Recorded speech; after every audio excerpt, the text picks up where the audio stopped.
What's going on, guys? SeeJay here, and in today's video I wanted to do a dive into the rare ability materials, and more specifically kind of the cost sink that it takes to get a character to be full 6-star for all of his abilities, and sort of like the risk that you're at if you kind of make mistakes during the process on this. So let's go ahead and dive into it. All right, guys, so I apologize for the bright white screen. Today we're going the nerdy route. We're going into the G sheets. We're doing some math. I enjoy this stuff. I do a lot of this on my day-to-day to do analytics in my career, my regular job. So I don't mind doing this type of work. I kind of put this together a little bit before creating the video, so hopefully I didn't screw anything up on some of the numbers here. But I did a little bit of checking. I don't think I made any mistakes. But if anyone sees anything that's blatantly wrong, please call it out. But the reason why I wanted to make this video is what I had in the back of my mind was like, so for me, right, I pivoted over the last week on what I wanted to do in the guild campaign. So for the longest time in the guild campaign, it's been focused on grinding the character shards. And that's sort of like the give and take you have to weigh when you're in this game.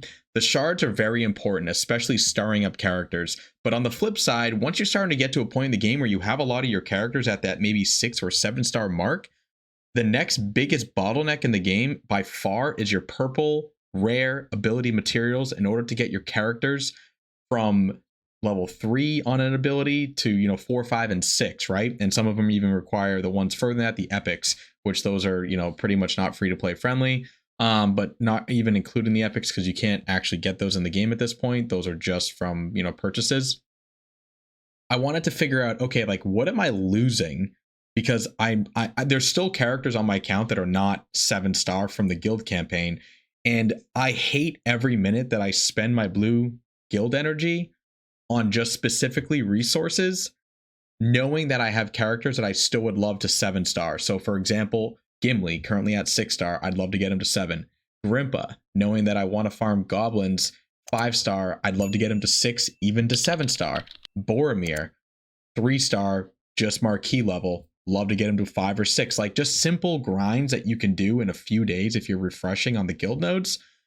But I'm not doing those because my biggest bottleneck right now is purple ability materials to get the characters that I have invested into, aka Rivendell and Haradrim, and others like Isengard's. A lot of them are 6 stars, could be stronger if I had them built out. Starting to think a little bit more futuristic. Bilbo, Bomber, Balin, the dwarves, like there's just characters that need these materials. And so I started saying to myself, okay, like I have to pivot. I gotta stop farming. A lot of them that are 7 stars that I wanted to get to 7 stars are done. Your Elrohir, your Narameri, your Pippin, your Gauze, like a lot of them are done. But there's some, and of course there's some like unreally touched, right? Like Edric or Eldred. Like even those guys wouldn't be bad just to get to 5-star, because in the guild campaign with a couple of refreshes, like you can do that in like under a week. It's not that long of a grind. Now pushing them to 7, take a few weeks, but even just to get them to 5, because 5 is like a nice threshold point where if they're, if they're star level 5 and they're level 45, 50, like they're somewhat serviceable in the raids. Like they're definitely your weaker point, but with now glyphs and stuff, like they're not completely useless. Like 5-star character is a reasonable character in this game. So I stopped farming characters for the past week, and I've only been spending my currency, my guild currency, in chapter 5, last chapter. And I started thinking about it last night, and I said, man, like I'm losing the character shards. I get it. It is what it is. I need the materials. What is sort of like the cost that I'm losing chapter to chapter? Like what is kind of the net out? And then what does it really take to have a character who's all 3s? So it's just ability material 3. The cost to go from 3 to 6 on all their abilities. And obviously there's a secondary cost increase if you're talking about the leader, but let's just assume non-leaders just to keep it so I don't have to have math times 2, right? So if we're looking at my spreadsheet here, I got a couple of random things going on. For starters, I just have like a quick math here for your campaign and guild energy. This isn't a campaign specific video, so let's just keep it to the guild. So you generate 144 energy throughout the day because you're gaining 1 energy for every 10 minutes. And then you're getting your 3 45x refreshes throughout the day. So that's an additional 135. So throughout the entire day, you're getting 279 usable blue guild energy to use into your guild campaign. if you do any types of refreshes, you obviously are going to net out an additional 120. So if you did one refresh, your 279 plus 120 gets you to that 399 marker, then your 519, and then your 639. I didn't go past 3 because I don't think the majority of players in this game, probably if you're even doing guild refreshes, which is like a far minority, are probably not doing guild refreshes past 3, because after the third refresh, you go from 100 costing to 200 per, which then it starts to really cost a lot. And so the other stuff that's sort of on here is this is your campaign. Again, disregard because this isn't really a campaign specific video. It's guild specific. But you can see in the guild, if you do 0 refreshes, there's no additional cost. You're just getting that passively by playing the game. If you did 1 guild refresh, you're getting an extra 120. So cumulative just 120, right? And your gold cost is 100 and your cumulative is 100 because this is the first, sync for the additional energy that you can get in the game. So if you did a second refresh, it's again an additional 120 for a cumulative amount of an extra 240. And that is an additional 100 gems, which now you're at a 200 gem sync for the day. And then your third refresh is going to push you for that at 360 total for 300 gems. Then you can see the jump to do it for the fourth refresh. You're still only going to always get 120, but now your costs went up to 200 per. And after 200 refreshes, now it's 400, then it's 800, and then it's 1600. So if anybody is out there who's actually refreshing 10 to 11 times, spending 1,600 gems to do that, I'd love to know in the comments, because if you're spending, $60-ish a day on guild refreshers, you are definitely a spender in this game, because that is absurd. I could see people possibly doing the 200 refreshes. That's still a lot of money if you're thinking about it. You're essentially I kind of think of the gems, just keep math simple, $1 per 100. So again, this is saying you're spending $7 a day in the game to do your 5 refreshes. But regardless, keeping it simple, we're going to do 0 refresh and then a 1, 2, 3 refresh, because that's, again, I think the majority of the player base is either not refreshing, maybe refreshing once, or up to 3 times, but probably not past that. And then the other information I needed to pull was, what is it cost for each of the abilities, right? The level part is kind of a little less relevant because whatever, like assuming you get a level 60 character at this point, right? And what does it cost per material? And mostly I cared about actually the cost for the rares, because this is mostly trying to figure out what is the cost sync and the time sync, and what do you net out from a win if you were to do refreshes in order to actually max out a character, and how long would that take? So the rare materials, again, your level 2 and 3, there's no rare costs for any of the levels. It's when you hit that 4th, 5th, and 6th. So your level 4, generally speaking, is not that big of an investment. I mean, it's still an investment because those rare purple materials are hard to come by. But again, you're talking 30 in comparison to 110, and then upwards of 180. And then obviously, if you go down to your passives, it's really hefty, right? Like 240 to go from 5 to 6. And so your total cost for a non-leader is 1,490 rare ability materials to get a character who has, whatever. Again, let's just keep it at level 3 for all their abilities. You haven't invested a single rare ability material into a character, and now you're saying I want to 6x him across the board. Well, you're talking 1,490. And most characters don't really require all all your abilities to be maxed. But again, I'm just going to keep it simple. Let's just assume you're trying to max a character. What is the cost, right? So that's some of the background on some of the just logistics to kind of get this math working, right? So then I looked at the 5 chapters. So currently in the game, we have 5 chapters. So on chapter 1, you have a cost of 8 guild energy in order to play that specific chapter, whatever node it is within chapter 1. So if you were to do 0 refreshes, so you have your 279 available energy throughout the day, and it costs 8 energy, rounded, it's 35 attempts you have available on your account to do it for a 8 cost energy chapter node, right? And then that's just the math that goes across, right? So then if you were to do it for the additional 120, right? 120 divided by 8 is going to give you that 15. But again, the math is just looking at each of these buckets here to kind of math out each of these nodes. So if you were doing 8 cost energy chapter 1 or chapter 2 attempts, you could do 35, 50, 65, or 80 runs in a day if you're utilizing all of the energy in order to do whatever you're doing, whether it's farming, which I doubt you're probably farming chapter 1 or 2 for obviously rare ability materials. Most of the time you're going to be doing any resource farming in chapter 5 because it's the best bang for your buck. But if you're farming characters, this is what you essentially can tell yourself. I could do 80 attempts. And so if you did 80 attempts, generally, and then the math I use here too is a 40% return on the ability materials. I think it's probably closer to like 37-ish%, but 40% is a nice round figure because, again, for every 5 attempts, right, if you were to get 1, then that just kind of keeps it easy for like the 40%. So just kind of using round figures here. Obviously, this is going to be a plus or minus 5%. You could be lucky, whatever. Like, how it works in this game when it's sort of like the luck of the roll. But to keep it simple, I use a 40% return on the energy spent on your total energy for the day. So anyway, so you can clearly see you get a lot more opportunities if you're a spender or, high in arena to be able to utilize the guild refreshes without spending money. Because again, if you're just even doing a chapter 1 or chapter 2 node and you're getting 35 attempts, that's not actually that bad, but you more than double it if you were doing 3 refreshes, right?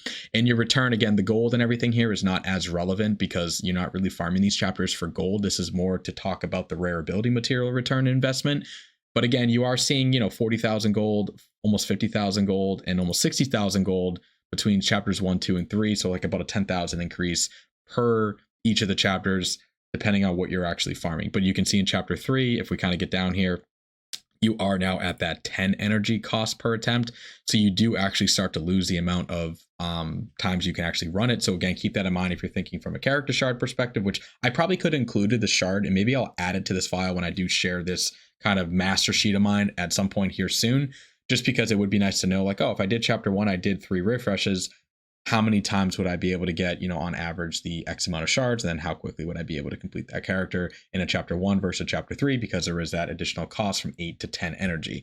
But again, let's just kind of work our way down so we can kind of wrap up this video and kind of tell the story here. So you can see in chapter 3, which I doubt you're ever farming rare ability materials in chapter 3, because generally you'd probably just be farming a character. But if you kept the math simple and you are having the opportunity of getting 1 rare ability material to drop while you're farming this, chapter, you could get up to around 11 per day, which is probably generous. I do think there might be a little bit of for example, actually in a perfect thing that I saw this before I started recording, technically the rare ability materials has a better drop chance than chapter 2 verse 3 in my math logic, because you have more attempts, because it's an 8 energy cost node versus a 10, so you just have more chances. However, I do think, and someone tell me in the comments below because I'm not actually sure, I would assume a chapter 2 rare ability material has a slightly lesser chance of a drop than chapter 3. And I could be wrong. It could just be a flat percent of like 40-ish% drop chance, 37%, whatever it might be, regardless of the chapter. But if that's the case, then technically in chapter 2, you have a net increase of rare ability materials opportunity, because you can do more chances, right? Because you have more of your guild energy at 8 versus 10, right? Just simple math.